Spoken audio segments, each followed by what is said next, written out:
লক্ষ্মীপুর ২ ধানের শীষের স্লোগানে মুখরিত রায়পুর ৯ নং ইউনিয়ন ৬ নং ওয়ার্ডে মহিলাদের বিশাল গণমিছিল। নির্বাচনী লড়াইয়ে সরগরম লক্ষ্মীপুর ২ আসন। ধানের শীষের জয় নিশ্চিত করতে এবার রাজপথে নেমেছেন কয়েকশো নারী ভোটার ও কর্মী। রায়পুর উপজেলার ৯ নং ইউনিয়নের ৬ নং ওয়ার্ডে অনুষ্ঠিত হয়েছে এক বর্ণাঢ্য গণমিছিল। ৬ নং ওয়ার্ড বিএনপির সাধারণ সম্পাদক আলাউদ্দিন মাঝি এবং রায়পুর উপজেলা ছাত্রদলের যুগ্ম আহ্বায়ক মোহাম্মদ কবির হুসেনের নেতৃত্বে মিছিলটি পুরো এলাকা প্রদক্ষিণ করে। এ সময় ধানের শীষ ও গণতন্ত্রের পক্ষে উত্তাল স্লোগানে মুখরিত হয়ে ওঠে চারপাশ। নেতৃবৃন্দ বলেন, সাধারণ মানুষের অধিকার ফিরিয়ে আনতেই এই স্বতঃস্ফূর্ত জাগরণ। মা বোনদের এই বিশাল উপস্থিতি প্রমাণ করে যে লক্ষ্মীপুরের মাটিতে ধানের শীষের বিজয় এখন সময়ের দাবি।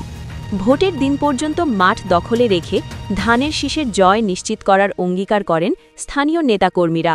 নারীদের এই বিশাল শোডাউন এলাকায় নির্বাচনী উত্তাপ আরও বাড়িয়ে দিয়েছে।